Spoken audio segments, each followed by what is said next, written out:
Hello, everyone. I am Davanian, a fourth-year PhD candidate. Joining me is Ahmad Darki. We are very thrilled to present our work, CnCHunter. IoT malware is on the rise, and you probably all already know about this. The question is, how can we defend against IoT malware?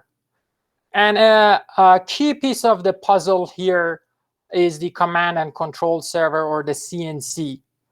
If we knew where the command and control servers are located, then the defense would be easy. We can easily take down the botnet, or we can blacklist them at our network perimeter, and our IoT devices within the network would be safe. And this is essentially important for IoT devices because of their limited computing resource. We cannot afford more expensive solutions like antivirus on the device. So our goal in this work is finding all the live CnC servers. I want you to picture this for a second, right? Imagine that we knew where all the live CnC servers are located, right? This is very exciting. Even thinking about this gets me excited. If we had this information, then taking down a botnet or defending against them would be easy. So what do we have to start with? As independent security researchers, we have malware binaries, we have access to some IP blacklists, and we have partial information about malware communication protocols. What we don't have is access to the network traffic and also access to antivirus companies' sensors, right? Given that, let's review the previous approaches. So one method to identify CnC server is to statically analyze the binary and find the IP addresses that it might contact. The limitation with this approach is when the binary is obfuscated, right? So it sometimes wouldn't work. The second approach is to execute and activate the binary, let it generate traffic, and then watch what IPs it tries to contact. Again, the limitation with this approach is that the IP address might not be live. The third approach is to infer the network protocol, right? The protocol that the IoT malware tries to use, and then scan the internet, look for fingerprints based on the protocol inference, and then find the CnC servers. The limitation with this approach is that IoT malware communication protocols are too complex these days, and you cannot have a generic solution. And encryption also adds to the problem. Finally, we could passively monitor the internet, look at the malware traffic, and then find the CnC addresses that the malware might contact. The limitation with this approach, again, is the size of the traffic and the diversity in the number of IoT malware communication protocols.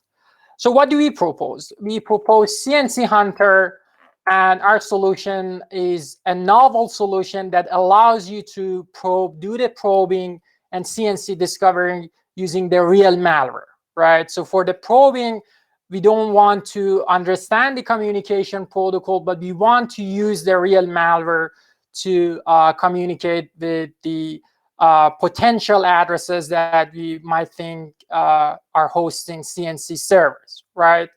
As far as we know, we are the first open source tool, and we are specifically designing this tool for finding IoT malware CnCs. The way we do this is by activating the IoT malware, meaning that we actually execute the malware, we let it communicate with the outside world, and we use man-in-the-middle techniques to redirect the CnC traffic to some candidate addresses. These addresses are inputs. We suspect that they might host CnC servers, right? With that, this is the overview of the talk. We are going to cover some basics, and then we are going to spend the rest of the talk discussing CnCHunter design and implementation. Okay, so let's start with IoT communication protocols. Now, I don't want you to read over the text and learn every bit of detail about the IoT malware communication protocols. What I want you to see, though, is that the communication protocols are kind of diverse here, right? So we have custom application layer protocols that are binary-based. Some are text-based. We have sometimes encryption. And this really makes generic probing very hard, right? If we were dealing with only one application layer protocol, then probably we could design a probing technique and scan the internet, right? And scanning and actively probing is very important here. If we look at the communication protocols, then within a single family, what we find is that they barely change, right? So what I'm going to show you in this slide is a generic IRC server communication with a GAFGit malware sample. This is not the CnC server for the sample, right? But we made the sample talk to this generic IRC server, and it actually successfully communicated with it, right? The reason we chose GAFGit is because it's text-based, so it's easier for you to follow. So the communication starts with the TCP handshake, and after the TCP handshake, the malware sends the IRC nick command, right? The server responds, and after that, the malware sends a mode request, right? This is again an IRC command. The server responds, and again, the malware communicates. This time it sends a join command, says, I want to join this IRC channel. The server again responds, and then the malware finishes with a who request, right? To which again the server responds. Now, here's the interesting fact. Using the same IRC server, it's a generic server. Again, it's not a CnC server. We could communicate with 99.5% of the GAFGit samples, right? And this is very exciting because this provides an opportunity for us, right? Only with one GAFGit sample, possibly old, right? 4 years old malware samples, we can go and search for the CnC servers that are live, right? For the entire family. And we need to do this because probably we are not aware of most of the CnC servers that are live, and we didn't know they exist. So what we did, we manually analyzed 100 IoT samples, and we found their CnC servers, right? We started with the samples that were 4 years old, and what we found is that only 3.5% of the samples have a live CnC server, right? So we reduced the age of the malware, and this time we analyzed samples that were 142 days old. In this case, none of the samples had a live CnC server. We continued. We again reduced the age of the malware by 1 order of magnitude, and this time we analyzed samples that were 2 weeks old. And in this case, 14% of the samples had a live CnC server. The best we could do, or you could do, is analyzing samples that are 1 day old. And in this case, roughly half of the samples had a live CnC server. What this means is that half of the other samples have a CnC server that already moved to a new location, right? So these samples are hidden, and we need to actively probe the internet and find them. And with this, I'm going to give the floor to my friend Ahmad Darki. Thank you, Ali. So in this part, we're going to look into what are the active research or whatever has been done previously in identifying live CnC servers. So there is this concept of active probing. You send out certain traffic to the internet and doing scanning. And then when there is a successful connection or there's a successful communication in general, you deem the endpoint as a potential CnC server. Now, we're going to look into this from an IoT malware perspective. We're going to look into Mirai malware. Mirai had been notoriously famous for the volumetric DDoS attack that they carried out in both September 2016 on KryptonSecurity.com and October 2016 when they carried out the biggest DDoS attack on dying DNS and resulted in disrupting GitHub, Twitter, and some of the major services like Spotify, Shopify, and all of those. And the source code was released, and that led to a lot more malware samples coming from this malware family that you can see it in any malware repositories, that the malware family with the highest number of samples is something like exactly Mirai. So we're going to look into how does the communication look like when a malware like Mirai infects an IoT device, and how does an active probing would look like. So for an active probing, say an infection has happened, and malware will send out, after initiating the TCP connection with the CnC server, it will send out a byte pattern. For in this example, it could be 000 zeros and 1 at the end, and then the server acts the whatever packet it receives, and then the bot would proceed with authenticating itself, sort of like sending certain patterns so that the CnC server would know this is a botnet, a botnet instance. And then it will continue the connection, and they will maintain the connection, like going back and forth, like something like a ping pong. And after that, when there is a successful recruitment of the bot, the CnC will command the bot to, for instance, start doing a DOS attack or something like that on encryption security, for instance, on certain port. So this is how the active probing would look like. On the other hand, we do things a little bit differently. We look into actually using a malware binary and sets of IP address and port numbers to do the probing for us. And the way we are doing it, we look into the malware using some static analysis information to create an effective emulation mechanism so that we can have the malware start executing properly. And then we do the recording on its traffic, and we identify what is the CnC server is trying to communicate with, and then we redirect that to the input IP addresses that we have. So going a little bit into details of how the sandbox and the profile module would look like. So in this project, we're using KMU. KMU enables emulating some of the not common CPU architectures like MIPS, PowerPC, or MIPSel. So this is something that we chose to go with. And then we are attaching kernel to it so that we will have a KMU running. And then we will also attach file system to it. This will allow us to have some sort of a recording and snapshotting of whatever the malware is doing, and the recording its a system called traces, and so on and so forth. We also attach a tap device to the to KMU so that we can redirect the traffic to the proxy that later we will get into. And tap device would also allow us to do a recording of network traffic.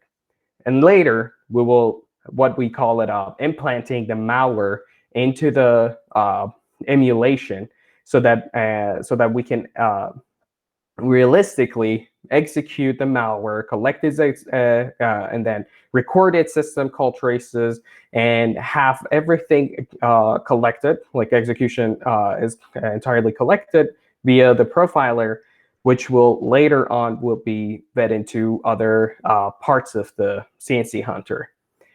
With that, I will yield back to Ali. Please, Ali, take it away. Thank you, Ahmad. So for the rest of the talk, I'm gonna discuss the details of the MITM component. Ahmad already covered the sandbox component of CnCHunter. The goal of the man-in-the-middle component, MITM component, is to redirect the CnC traffic to candidate addresses. As we mentioned a few times, these candidate addresses are inputs, right? We suspect that they are hosting CnC servers. The man-in-the-middle is IP-based here, and we are gonna tap the traffic and also provide internet for the sandbox, right? So we are actually man-in-the-middling the real traffic that goes to internet.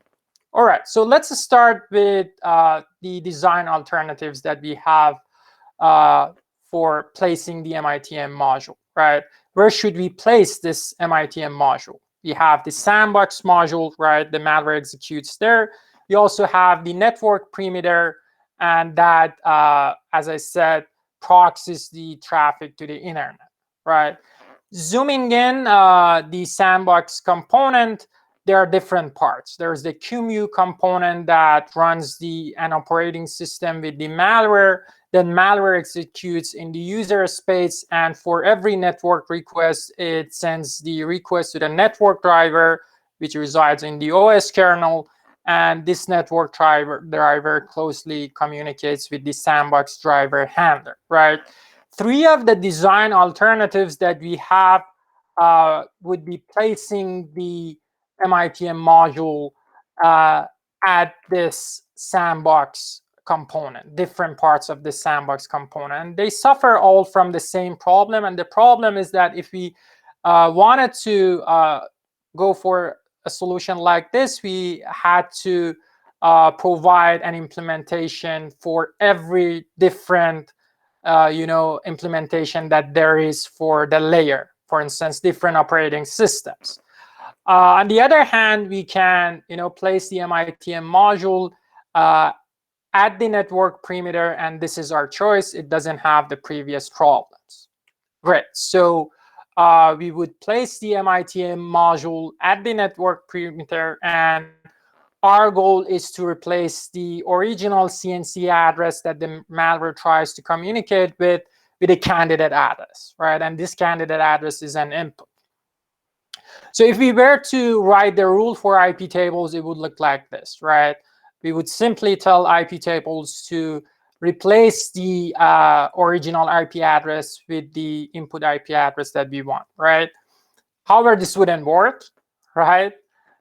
We spent quite some time trying to figure out how we can, make IP tables work and do this. By default, IP tables wouldn't allow this. So we are stuck, right? What should we do? And after, some time and kind of banging our head, we came up with a creative solution. The solution is to move the IP tables from the network perimeter to the sandbox. And if we do so, then we can change the rule to from the post routing chain to the output chain. And then this works, right? This allows us to replace the IP address with something that we want. Great. Now we have the man-in-the-middle functionality. We can redirect the traffic. But how about the DNS-based CnC addresses, right? As I said, IP tables is IP-based. We don't know anything about DNS in IP tables. How can we handle DNS-based CnC addresses? And the answer is we need to manipulate the local DNS resolution process. We actually need to resolve the CnC DNS address, the original DNS address that the malware tries to communicate with the candidate address, right, that we provide. How do we do that?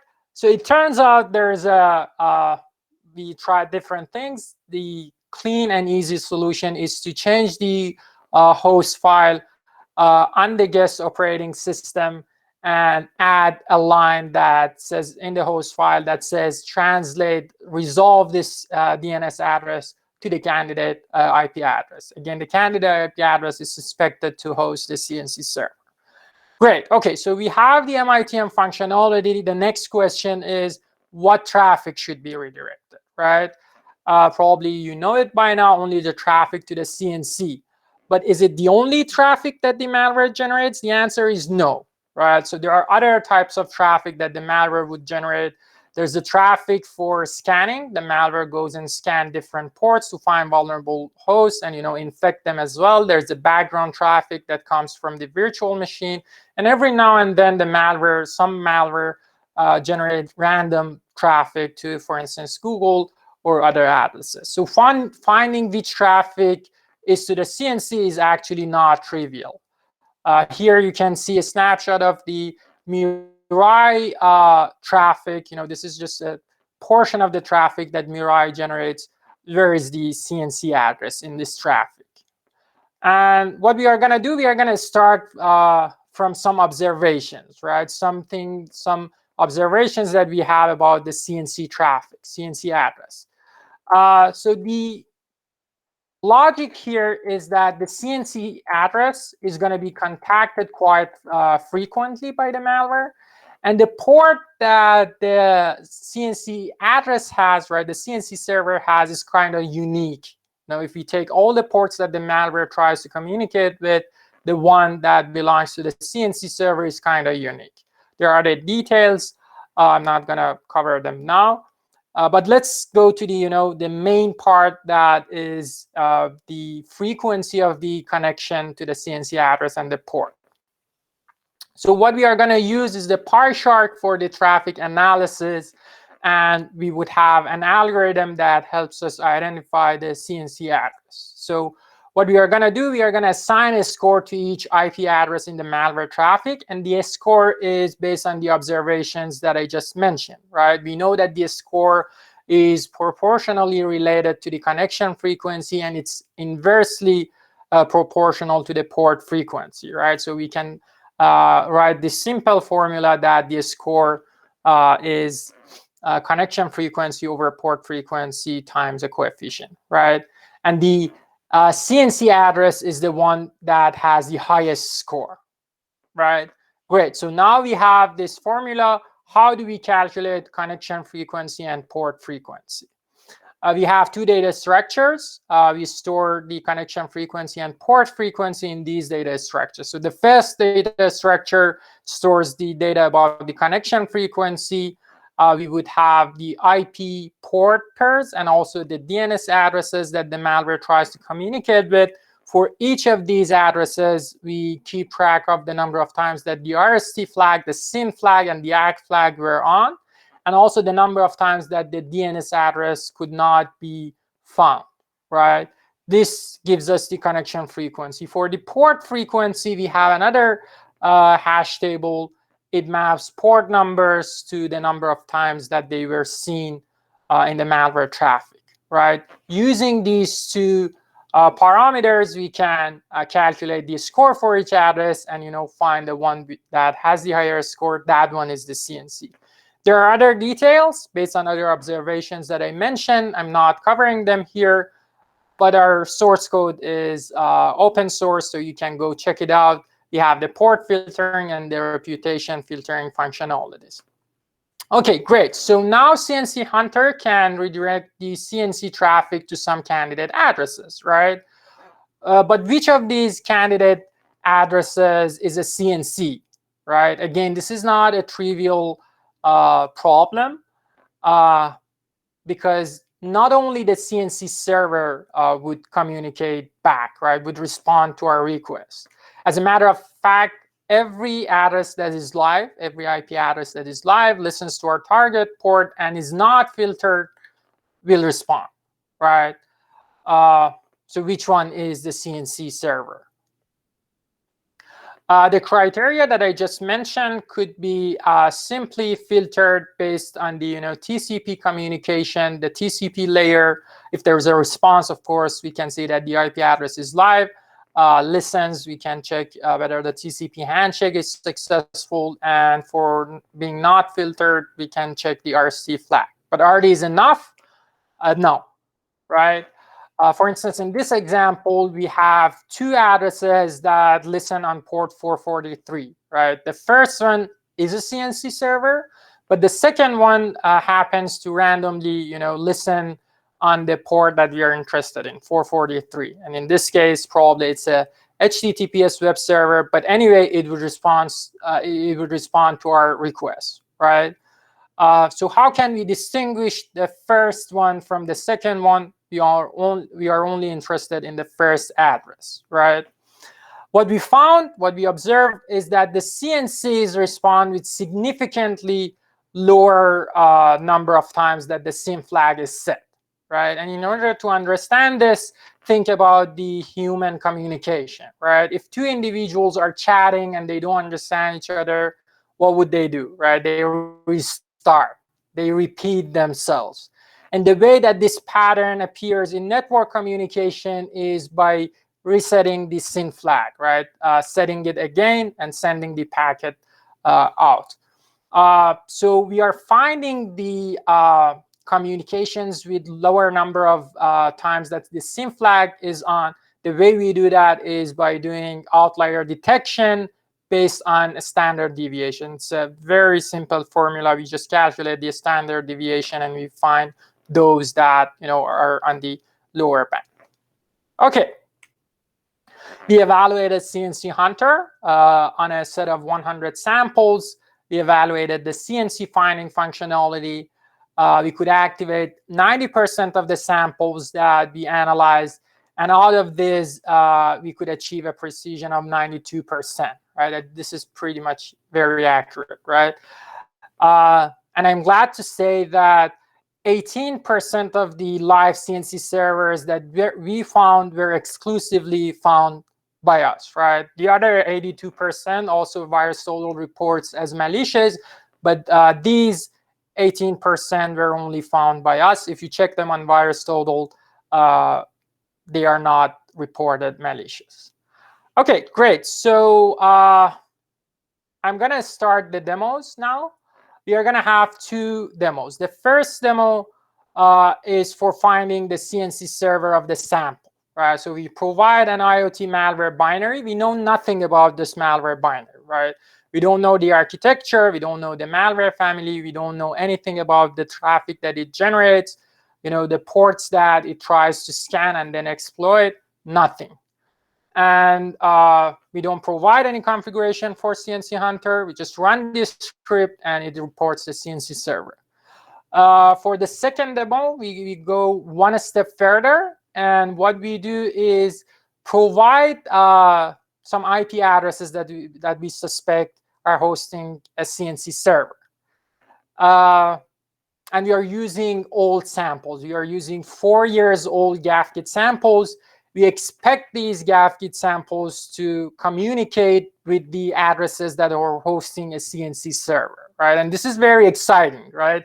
They have a dead CnC server. They would not communicate, generate any traffic, but we man in the middle and we want to see whether they can successfully communicate with these addresses. If they do, these addresses are hosting CnC server. Okay, so let's start from the first demo. So here I'm placing the binary in the malware folder. This is a Mirai sample. I'm telling you that it's a Mirai sample so you know, but I'm not providing this information to CnCHunter.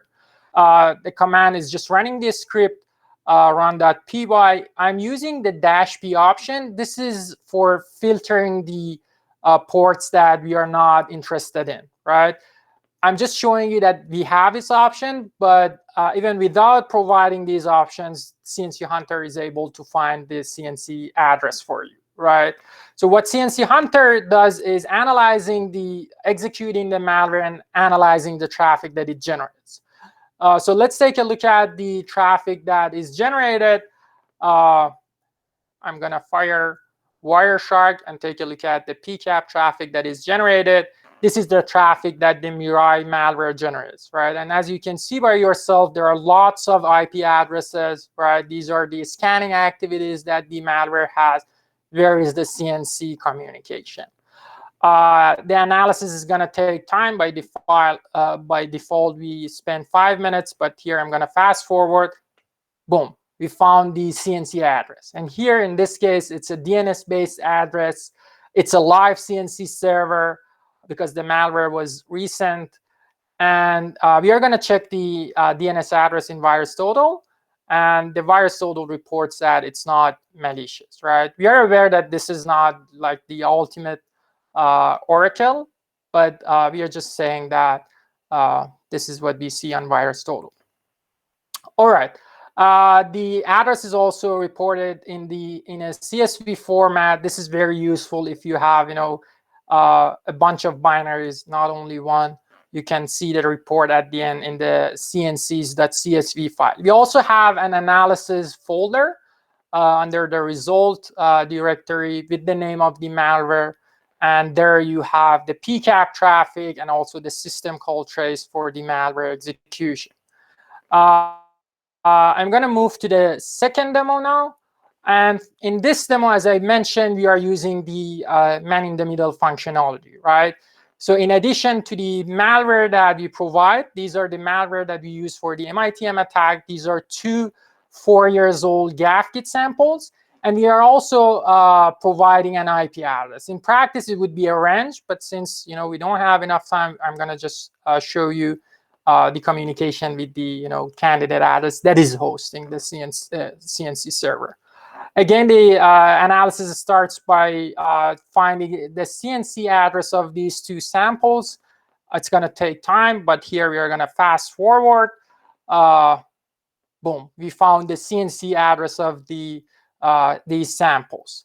Now, in the next step, what we are going to do, we are going to redirect the CnC traffic, right? It would go to these addresses by default. But we are going to redirect this traffic, man in the middle, and send the traffic to the candidate address, right? If you provide a range in each iteration, one of these addresses would be tried, but here it's only a single address. So the malware tries to communicate with this IP address, and we are going to analyze their traffic. Again, it's going to take time, but we are going to here fast forward. Great. Perfect. We found the successful communication. It still gives me goosebumps. This is really exciting, right? So we found a live CnC server, right, by using a 4-year-old GAFKit sample, right? The malware would have talked to a different CnC server. It would have been dead, but here, no. We used it to find a real CnC server. And now I'm going to show you the traffic. If you see the traffic, since it's text-based, you would find by yourself that it's actually a successful communication. So let's take a look at the PCAP traffic. This is the traffic that is generated. The malware starts by doing the TCP handshake. And after the TCP handshake, there's this command that the malware sends. Sorry for the language, build donk. And the server responds with an ACK, says, I got it.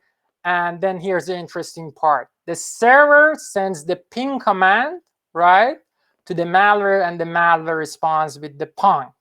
Great. So this shows the successful exploitation of the malware and the MITM attack.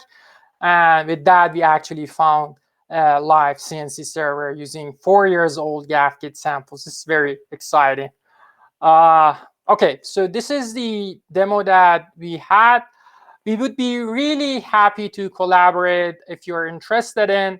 If you have an active honeypot or have IoT devices, file systems for different architectures. If you have intelligence on IoT malware CNCs, we would really appreciate it. We could use that info for evaluating our system. Or if you just use our tool and you have feedback for us, we would be very happy to talk to you. And if you have insight also on IoT malware antivirus evasion, that's something that we want to support in future. Please talk to us. A shout out to Martina Lindorfer. She's collaborating with us. Also to VirusTotal for providing us the samples. I am Ali Davanian. I will be in the job market in 6 months. If you're looking for additions to your team, please talk to me. And with that, I'm going to conclude the presentation. So in short, we need to proactively scan the internet and find the CnC servers. And that's because CnC servers are very short-lived. They are hidden from us. Just by analyzing the samples, we cannot find all of them. And since IoT communication protocols are diverse and complex, we need to use the real malware, right, to have a generic solution. And that's what CnCHunter does for you, right? We do CnC discovery using the man-in-the-middle link. And I'm happy to tell you that CnCHunter is fully automated. As I showed you, you don't need to provide any configuration, just the malware and your IP address range. And it's open source. Please use it and give us feedback. Thank you very much. And with that, we are going to take the questions.